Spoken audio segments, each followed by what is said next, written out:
नमस्कार। Boolean weekly outlook में आपका स्वागत है। पिछले एक हफ्ते की अगर हम बात करें तो बुलियन के प्राइसेस में अच्छी खासी तेजी बनी है। और कभी भी तेजी क्यों बनती है उसके दो तीन कारण है। सबसे पहले हम देखते हैं डॉलर में गिरावट, बट डॉलर में तो गिरावट नहीं आ रही है।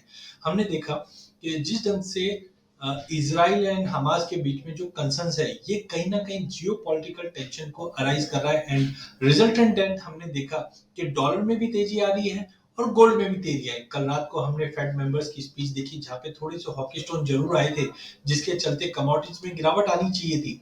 बट विपरीत हमने देखा कि गोल्ड और सिल्वर को सपोर्ट मिल रहा है। तो सबसे पहले सोने और चांदी को मिडिल ईस्ट में जो कंसर्न है इसराइल का, उसकी वजह से सपोर्ट मिल रहा है। वहीं दूसरी ओर यूएस के जो नंबर्स है, खास करके होम सेल्स के नंबर्स है, वहां पे हमने इंप्रूवमेंट आते हुए देखा है।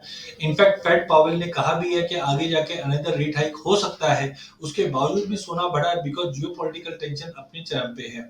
फिजिकल साइड की अगर बात करें तो स्विस के जो गुड एक्सपोर्ट है वो लोवेस्ट इन 15 महीने पहुंच चुके हैं। Because as of now demand उतनी ज्यादा निकल नहीं पा रही। बट इसके विपरीत इंडिया में और चाइना में हमने देखा इनिशियली जो प्रीमियम था वो डिस्काउंट में जरूर बदला है। बट दिवाली को देखते हुए और आगे फेस्टिव सीजन को देखते हुए ये थोड़े थोड़े इंप्रूव होते हुए दिखाई देंगे। क्योंकि ईयर एंड का टारगेट्स की अगर बात करें तो कॉमर्स बैंक और बाकी जितने भी मर्चेंट बैंकर्स हैं, इनके जो टारगेट्स आ रहे हैं वो बताए जा रहे हैं कि कहीं ना कहीं $2,000 के आसपास हम गोल्ड को जाते हुए देख पाएंगे, जो करंटली 1970 के भाव पे ट्रेड कर रहा है। चांदी में भी हम देख रहे हैं कि प्राइजेस के अंदर थोड़े बहुत इंप्रूवमेंट होते हुए दिखाई दे रहे हैं, बट इतने ज्यादा नहीं है। बिकॉज बेस मेटल में जो गिरावट है या इंडस्ट्रियल डिमांड है वो इस वक्त पिकअप नहीं कर पा रही है। गोल्ड सिल्वर रेशियो में भी हमने जम देखा जो 86 के करीब है।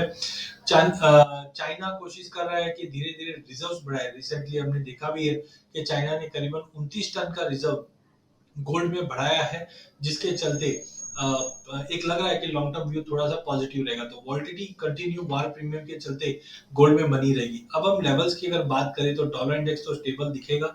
आज आज यूएस से जीडीपी के नंबर आएंगे जो आगे की रणनीति और बताएगी। बट अगर हम सबसे पहले सोने इंटरनेशनल की बात करें तो हमें लगता है नया रेंज जो रहेगा वो 1960 से लेकर 2020 का रहेगा। कुल मिलाकर लगता है 2020 का लेवल हम इंटरनेशनल गोल्ड में देख पाएंगे। वहीं चांदी में 22.5 से लेकर $24 के बीच में रहेगा। डोमेस्टिक मार्केट में रुपए की गिरावट की वजह से सोने और चांदी में तेजी बनेगी, जहां 60,500 के करीब पे लेके चलिए 61,600 के टारगेट के लिए गोल्ड में। चांदी में वॉलिटिलिटी ज्यादा है, बट 71,200 से 71,000 के बीच में चांदी को लेके चलिए 73,500 के टारगेट के लिए।